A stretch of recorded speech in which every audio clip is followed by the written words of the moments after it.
How Governor Isiaka Ajimobi shredded the APC in Oyo State by Abiodun Ladepo.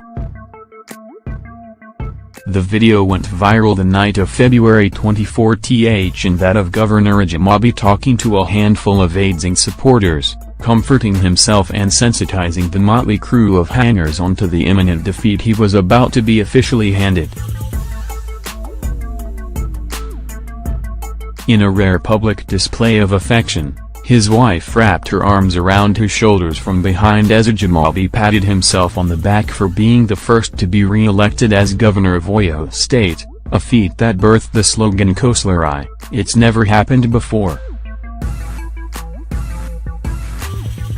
In that video, he wore an unmistakable disposition of a beaten-down man who was trying to pump whatever was left of his overblown ego, saying that at least he delivered Oyo State to Buhari, a claim that turned out to be a lie by the time the final tallies came in. The APC had lost Oyo State to Atiku's PDP. And by the time we held the gubernatorial election, that narrow presidential election loss turned out to be child's play, a respectable loss compared to the shellacking that Ajimobi's protege and anointed successor, Bayo Ladepo, received. Oyo State people clearly punished the son for the father's sins. Koslerai quickly became Koslemo, never again, in Oyo State. Ajimobi cut a pathetic picture, that of an ingrate who was accidentally elected to a second term, thanks to the Buhari bandwagon of 2015, but who confused the election with coronation. The sycophants with whom he surrounded himself made a career out of lying to him that he was popular among the people, that he was the next best thing since Ibudan discovered amala with abila soup, that the people loved him. And it was music to his ears. He allowed that saying, that a state's chief executive is the de facto party leader, to get to his head. He became a monster. It was his way or the highway, an astonishingly shameful character trait for a man who was a senior executive of an oil company. You wondered how he ruled and managed national oil before getting into politics. He had no time for dissension, both in the governing exco and the APC machinery in the state. He had Bubba Wolok, the state's party chairman, in his pocket. The now octogenarian only asked how high? Whenever Ajimobi asked him to jump. In short order, as soon as he became governor, Ajimobi removed those who had and expressed strong opinions in his exco and replaced them with yes men and men with little minds who just took directives and essentially errand boys. He ruled, not governed, like a king and like an emperor and like a despot. He was feared but not respected. Get any of his subordinates to one corner, away from Ajimobi's earshot, and you will hear an earful about how much they detested him.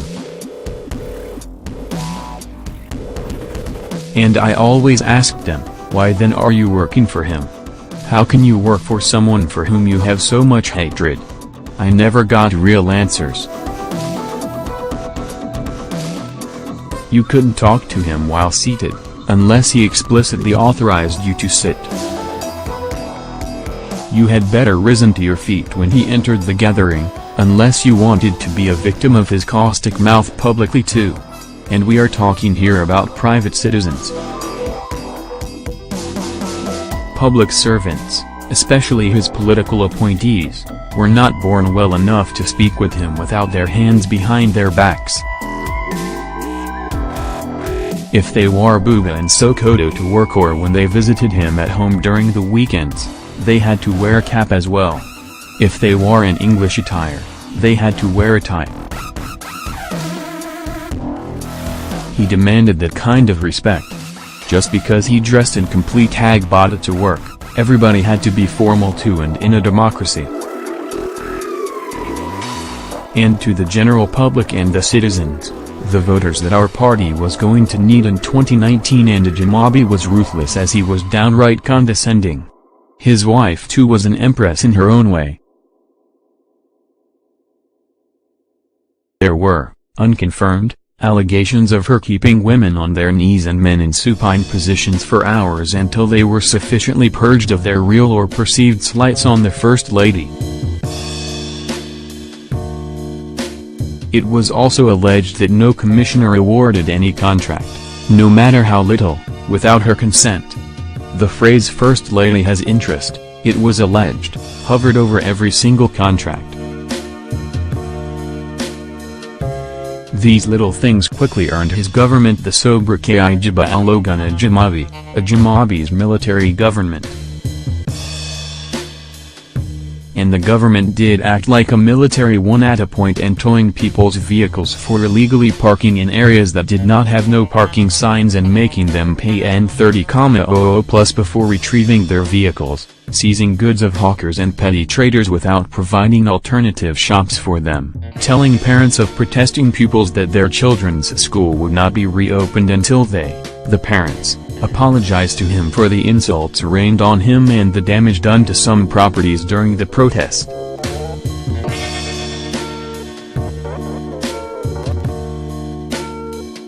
Then he had his infamous encounter with students of law who were peacefully protesting the year-long closure of their school, during which he declared that he was the constituted authority in the state and that they should have appreciated the fact that he rose from a meeting to come and listen to them. He basically berated them for not kissing his ring and feet because he was the most powerful person in Oyo State. For a man who schooled and worked in the United States, it was a legendary display of lack of respect for civil rights. Ajimobi didn't spare the late Bubble Amadazina either. The man almost single-handedly built the AD party structure in the state with remittances from his son, Dr. Amadazina, who lived in the UK. Once Tinubu prevailed on Amadazina to convince members of the ACN to make Ajimobi the flag-bearer of the party in 2011, as opposed to Sen. Femi Lanlian, Ajimobi went ahead and pulled the rug off Amadazina's feet. He quickly ostracized Lanlian and Chief Michael Koleosho, the Saki multi-millionaire who called the shot in the Okogun area, and those two gentlemen eventually withdrew physical and material support for the party. They took with them their foot soldiers. Bubba Lam once expressed to me directly his regret for supporting Ajimobi. I am sure he went to his grave with those regrets. If he was so candid with me and nobody, about such important, internal party issues, he sure must have been even more candid with his foot soldiers who spanned the entire state, particularly Ibadanland and Okogun. Those foot soldiers did their best to get their pound of flesh from Ajimobi this election cycle. Even the Oluwadan was not spared.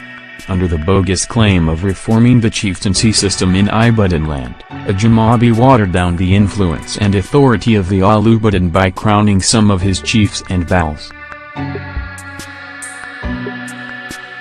Everybody alleges that he went after the Oluwadan because the man disagreed with him politically. Such a vengeful, small-minded man. I won't be surprised if he sends his people to come and demolish my house in Ibadan for criticizing him here. A man who could send bulldozers to Yinka Fell's radio station and pull parts of it down simply because the presenters there were critical of his government would do anything to those he considers beneath him.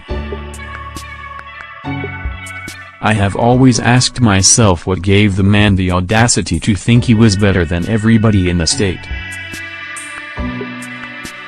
Here was a man who governed for 8 years and still could not pay salaries and pensions strictly from the state's internally generated revenues, IGRs. How did he get up in the morning, look himself in the mirror and think he was superior to everybody when he could not resolve the lock issues for 8 years? What is the definition of leadership outside of one's ability to provide purpose, direction and motivation to subordinates? Then the greed and the palpable selfishness. He had spent 4 years in the Senate immediately preceding 2 terms of governorship. Then during the primaries last year, he flexed his power, bullied sitting Senator Ajimobi into submission and basically took the party's senatorial ticket from the poor guy. Ajimobi had no fighting chance. Naturally, that sent Ajimobi out of the party with his supporters.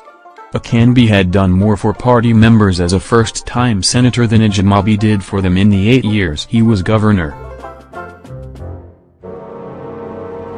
Who does that? At 70 years, who does that if not a callous and greedy person? Is that leadership? How many people did Ajimobi mentor to take over the mantle of leadership from him? Which House of Assembly member did he mentor to move to the House of Representatives? Which House of Representatives member did he mentor to move to the Senate? Which party member did Ajimobi hook up with a federal appointment? Which commissioner did he mentor? It was all about him.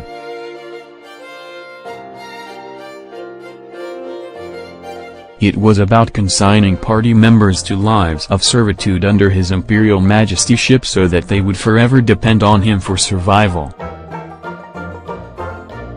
If you are governor for 8 years and you did not grow anybody from among your subordinates to succeed you and you had to conjure up one Bayo Idlabu, a political neophyte whom nobody in the party ever heard of as your successor, you are a terrible leader. You are an unmitigated disaster. And just a couple of miles south of Abiodun and in Lagos, and where younger governors were performing wonders and growing subordinates into positions of leadership, they were not rubbishing their traditional rulers. They were not treating students like the phlegm. They did not localize development in just one city. They had master plans for the state. They pooled human resources and made everyone stakeholder. But in Oyo State, we had a tin god with exaggerated opinions of himself, a baseless ego, just an uncouth blowhard that made people wonder the sort of upbringing he had. We had a man to whom Palame Dizina handed the machinery of a truly progressive party but who only succeeded in shredding it. I know nobody wants to say it publicly. But they say it privately. And I will say it publicly here, Isiaka Abiola Ajimobi and Isiaka Abiola Ajimobi alone is responsible for the humiliation that our party received this election cycle. He single-handedly destroyed our party and the political careers of many who toiled to build the party. Let nobody begin to apportion blames where blames do not belong. We are Oyo State people. We tell it as it is. Ajimobi ruined our APC. But the party is not going to go into oblivion. And we are going to regroup. We must come together. And we are going to come together. But before we can even have the first reconciliation, reorganization meeting, we must first apologize to the people of Oyo State for the horrendous leadership that Ajimobi foisted on them for the past 8 years. And who is better suited for such an apology than the culprit himself? Ajimobi needs to atone for his sins by issuing a televised address to the citizens of our state during which he should show enough candor by acknowledging his many misdeeds and asking for their forgiveness. There can't be any rationalizing, there can't be any buck passing to things alien to the psyche of Ajimobi. On this, he must show humility and contrition. Then he must convene a meeting of key leaders from all the factions of the party and even those that left to form other parties, and hand over the leadership and the entire machinery of the party to them. I suggest he woos back Senator Lanley in, Professor Adielu and Barrister Bayo Shitu, Dr. Aolame Dazina along with other leaders of the Lamists, Unity Forum and hand over to them, after which he should disappear forever from party politics except when called upon to provide financial support. That is the only way he can receive forgiveness and salvage whatever is left of his reputation. Bubba Wolok too should go undressed. Now, let the PDP and Oyo state know this, let them hear this from me. Ajimobi's political demise began in Ibadan. Ibadan people don't play favorites. We are always fair to whoever is fair to us. We do not surrender and ever. We fight back once you catch our ire. The PDP should know that if Seyi Makinda had been an Okogun man, if he had been an Ogbomoso man, once Ibadan people resolved to cut Ajimobi to size, no amount of money was enough to change their minds.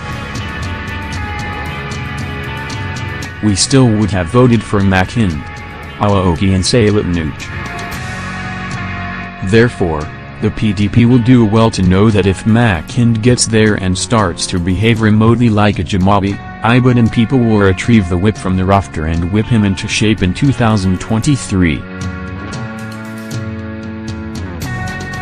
Email protected.